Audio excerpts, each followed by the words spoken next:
మీ car EMI కట్టలేకపోతున్నారా? మీ car EMI మేము కడతాం. ఈ నెంబర్కి కాల్ చేయండి. నమస్తే, వెల్కమ్ టు సుమన్ టీవీ. నేను కీర్తి.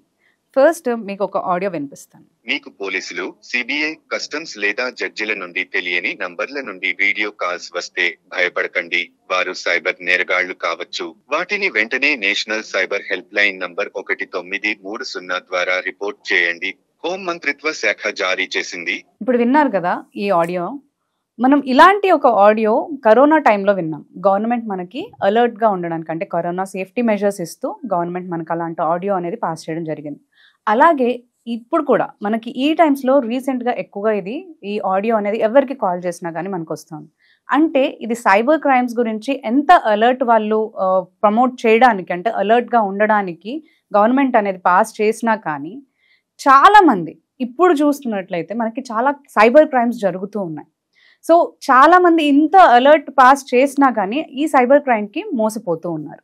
సో అలాగే మోసపోయిన ఈ సైబర్ క్రైమ్తో మోసపోయిన విక్టిమ్ మన దగ్గర ఉన్నారు. ఆయన ఎక్స్పీరియన్స్, అసలు ఏ సైబర్ క్రైమ్కి తను గురయ్యారు అండ్ ఎలా ఆ కాల్ వచ్చినప్పుడు తను ఫేస్ చేయడం జరిగింది అనేది ఒకసారి తన మాటలోనే తెలుసుకుందాం. హలో అండి, నమస్తే. హలో, నమస్తే.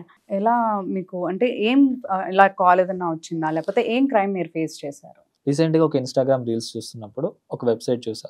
వెబ్సైట్లో అంటే ప్రతి ఒక్క సామాన్యుడి ప్రజలకి ఉంటుంది బ్రాండ్ బట్టలు వేసుకోవాలి, బ్రాండెడ్ వాచెస్ పెట్టుకోవాలి అని. సో యాపిల్ వాచ్ చూసాను. అది మన ప్రైస్లో ఉంది. అంటే 90,000 ఉన్న ప్రైస్, రీజనబుల్ ప్రైస్, ఒక సామాన్యుడు కొనుక్కునే ప్రైస్లో మనకు వాచ్ ఉంది. ఓకే, చూసి నేను అట్ ద సేమ్ టైం వెంటనే ఫోన్ తీసాను, వెంటనే ఆర్డర్ పెట్టాను. ఆర్డర్ పెట్టిన నెక్స్ట్ మినిట్ నాకు కాల్ వచ్చింది. ఓకే, ఇంతవరకు ఏ వెబ్సైట్, అంటే అమెజాన్ కానీ, ఫ్లిప్కార్ట్ కానీ, ఇలాంటి వెబ్సైట్స్, యాపిల్ వెబ్సైట్స్ కానీ, ఏ వెబ్సైట్లో పెట్టిన వెంటనే కాల్ రాదు. సో వాడి బ్రాండ్ ప్రమోషన్ వాడు చేస్తున్నాడేమో అని కాల్ పిక్ చేశారు. చేసి, సార్ మీరు ఇలా బుక్ చేశారు, మీ క్రెడిట్ కార్డ్ నెంబర్ చెప్పండి, మీకు ఒక ఓటీపీ వస్తుంది, ఆ ఓటీపీ చెప్పండి సార్ అన్నారు. ఓకే. సో కస్టమర్ కేర్ డైరెక్ట్గా కాల్ చేశాడు కదా అని ఓటీపీ చెప్పా. సరే అని చెప్పాడు. చెప్పిన వెంటనే నెక్స్ట్ మినిట్ నా అకౌంట్ నుంచి మనీ కట్ అయినాయి. కట్ అయిన తర్వాత, సార్ మీరు ఇలా పే చేశారు, ఒక 2 daysలో డెలివరీ అవుతుంది అన్నాడు. ఓకే. డెలివరీకి నేను వెయిట్ చేస్తున్నా, ఏది ఇంకా రాలేదని. మళ్ళీ నేను అది ఏదైతే నంబర్ నుంచి కాల్ వచ్చిందో నేను కాల్ చేశా. కాల్ బ్యాక్ చేస్తే నంబర్ స్విచ్ ఆఫ్. వెంటనే స్విచ్ ఆఫ్. ఇలా ఎందుకు అంటే సైబర్, ఇప్పుడు మనకి కాలర్ ట్యూన్స్ వస్తున్నాయి ఈ మధ్య కాల్స్లో, అలా వచ్చి కూడా నేను ఇలా మోసపోయా. అండ్ అవేర్నెస్ కూడా ఉంది కదండి, అంటే ఓటీపీ ఎవరితో షేర్ చేయొద్దు అని ఒక అవేర్నెస్ ఉంది. బట్ ఏంటి, నాకు ఇప్పుడు ఆ వెబ్సైట్ నుంచి డైరెక్ట్ గా ఒక కాల్ వచ్చింది. ఏ వెబ్సైట్ పర్సన్ కూడా 2 days మనకి డెలివరీ టైంలో కాల్ చేస్తారు.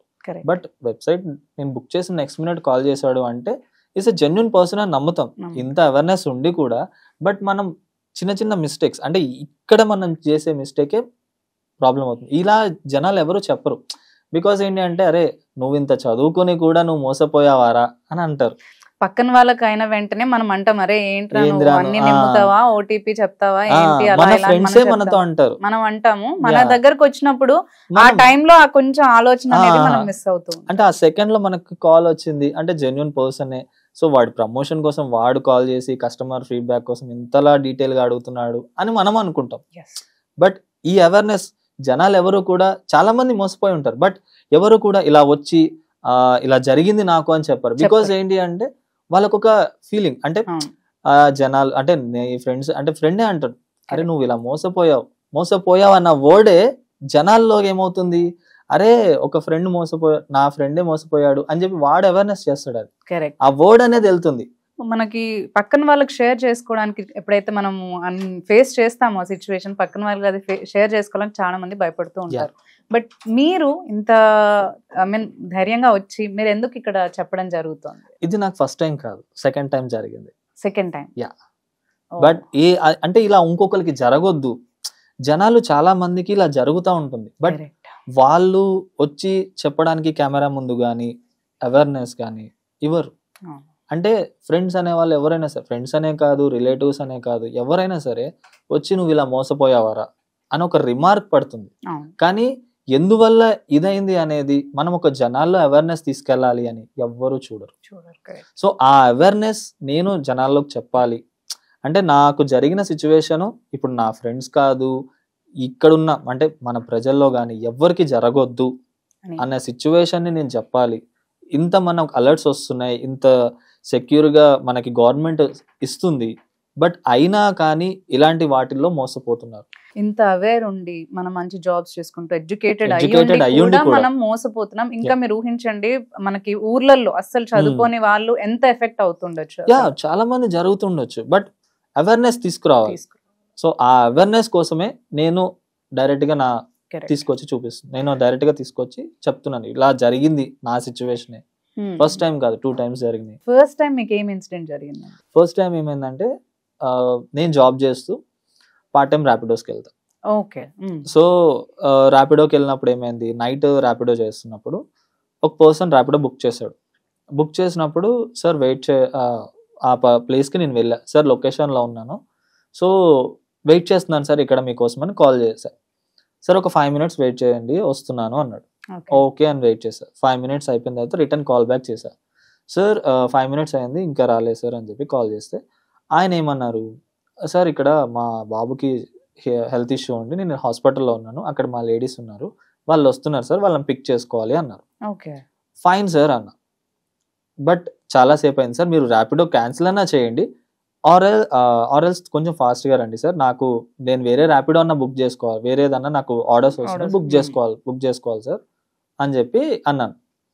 సో ఆ ర్యాపిడో క్యాన్సిల్ చేయట్లేదు సార్, రావట్లేదని మళ్ళీ కాల్ చేస్తే, సార్ మా బాబుకి ఇలా సీరియస్గా ఉంది, నా దగ్గర క్యాష్ లేదు, అక్కడ మా లేడీస్ తీసుకొస్తున్నారు, ఒక 5,000 మీ దగ్గర ఉంటే వేయండి, నేను అక్కడ ఎక్స్ట్రా పేమెంట్ మీకు ఇప్పిస్తాను అన్నారు.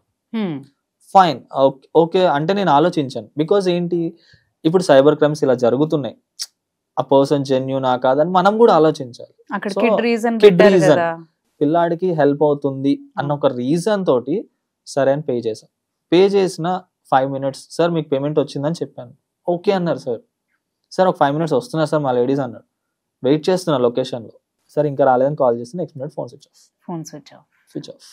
సో ఇలాంటి సిచ్యువేషన్స్ ర్యాపిడో, ఊబర్, ఓలా ఇలా చేసే వాళ్ళు చాలా మందికి జరుగుతున్నాయి. ర్యాపిడో, ఓలా అనే కాదు, ఇప్పుడు చాలా మందికి నార్మల్ పీపుల్, బట్ ఎవరు కూడా ఇలాంటి సిచ్యువేషన్స్ ఇలా జరిగినాయని బయటకు తీసుకు చాలా మంది బయటకు గిల్టీ ఫీల్ అవుతారు. At the same time friends ఇలా అన్నారని అనుకుంటారు, లేదు ఒక అంటే నువ్వే అందరికి చెప్తావు కదరా నువ్వే మోసపోయావు అదే వర్డ్ వస్తుంది మనకు. అంటే అలా జరిగిందని జనాల్లోకి తీసుకొచ్చి ధైర్యంగా చెప్పేటోళ్ళు ఎవరు ఉండరు.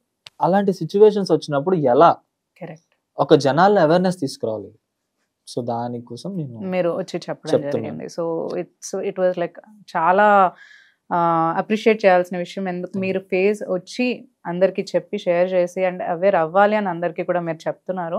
అండ్ ఎలా మీ ఎక్స్పీరియన్స్ ని బట్టి ఎలా దీని నుంచి మోసపోకుండా మనం కొంతవరకు కాపాడుకోవచ్చు అంటారు?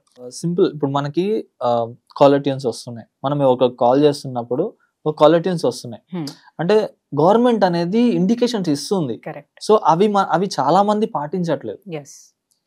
వాళ్ళు అట్లీస్ట్ 1% అన్న ఫాలో అవుతే ఇలాంటి క్రైమ్స్ నుంచి మోసపోకుండా మనము ఉండొచ్చు. First of all unknown calls వచ్చినప్పుడు మనం వాటిని రిసీవ్ చేసుకోకుండా బ్లాక్ చేయడం, లేదంటే అన్నోన్ లింక్స్ ఏ వచ్చినా గానీ క్లిక్ చేయకుండా. అట్ ద సేమ్ టైం ఇన్స్టాలో మనం చాలా మంది మోసపోయేది ఇన్స్టాలో కొన్ని వెబ్సైట్స్ ఉంటాయి, చాలా వెబ్సైట్స్ ఉంటాయి, ఫేక్ వెబ్సైట్స్. వాటిని క్లిక్ చేసి మొత్తం డీటెయిల్స్ ఫిల్ చేసి ఒకటి బుక్ చేస్తే ఒకటి వస్తుంది. దాని వల్ల చాలా మంది మోసపోతారు. అట్రాక్ట్ చేయడానికి half of the price amounts పెట్టేస్తూ ఉంటారు. సో అదే మీరు చెప్పినట్టు, సో ఫేక్ వెబ్సైట్స్ అన్నిట్లోకి వెళ్ళి బ్రాండ్ కోసం అని చాలా మంది ఫేస్ చేస్తారు ఇలా. సో బ్రాండెడ్ వాచెస్ బుక్ చేయాలి, బ్రాండెడ్ ఐఫోన్స్ కోసం చాలా మంది బుక్ చేస్తారు. అరే 1 lakh ఉన్న ఐఫోన్ మనకి హాఫ్ ఆఫ్ ద ప్రైస్ వస్తుందని బుక్ చేస్తారు. బట్ అక్కడ హాఫ్ ప్రైస్ కోసం బుక్ చేసి వాడు హాఫ్ అమౌంట్ కోల్పోతున్నాడు కదా. సో ఈ అవేర్నెస్ అనేది తీసుకెళ్ళాలి. ఫేక్ వెబ్సైట్స్ కానీ, ఫేక్ కాల్స్ కానీ, ఫేక్ మెసేజెస్ కానీ, ఫేక్ వెబ్సైట్ అనేది చూడకూడదు. సో చాలా మందికి ఈ అవేర్నెస్ కోసం అనేది చూడాలి. ఇలాంటి క్రైమ్స్ మనం ఇప్పుడు చాలా ఎక్కువగా వింటున్నాం. అంటే మనకి లింక్స్ పాస్ చేసి ఆ లింక్స్ ని క్లిక్ చేయమనో, లేదంటే అన్నోన్ నంబర్స్ నుంచి కాల్ చేసి థ్రెటన్ చేయడము, మీరు ఏదో స్కామ్ లో ఇరుక్కున్నారు అని చెప్పేసి కాల్స్ చేసి ఎక్కువగా వాళ్ళ నుంచి మనీ అనేది వాళ్ళు డిమాండ్ చేయడం జరుగుతూ ఉన్నాయి. సో వీటన్నిటి నుంచి కూడా మనము కొంచెం ఈ మోసపోకుండా ఉండాలి అంటే ఫస్ట్ అవేర్నెస్ ఇంపార్టెంట్. అవేర్ అయిన తర్వాత కూడా ఒకవేళ మీరు ఎన్ని సేఫ్టీ మెజర్స్ తీసుకున్నా కానీ ఎప్పుడైనా మీరు మోసపోయినా కానీ వెంటనే సైబర్ పోలీస్ని కనుక మీరు వెళ్ళి కలిసినట్లయితే వాళ్ళు ఏం చేయాలి అనేది కూడా వాళ్ళంతా ప్రొసీజర్స్ చూసుకుని మీ మనీ రిఫండ్ అవ్వడానికి కూడా అవకాశం ఉంటుంది. అండ్ ఎవరైతే క్రైమ్ తలపెట్టారో వాళ్ళ కాంటాక్ట్స్ అవన్నీ కూడా తీసుకుని IP అడ్రస్కి వాళ్ళు రీచ్ అయ్యి వాళ్ళని పట్టుకునే అవకాశం కూడా ఉంటుంది.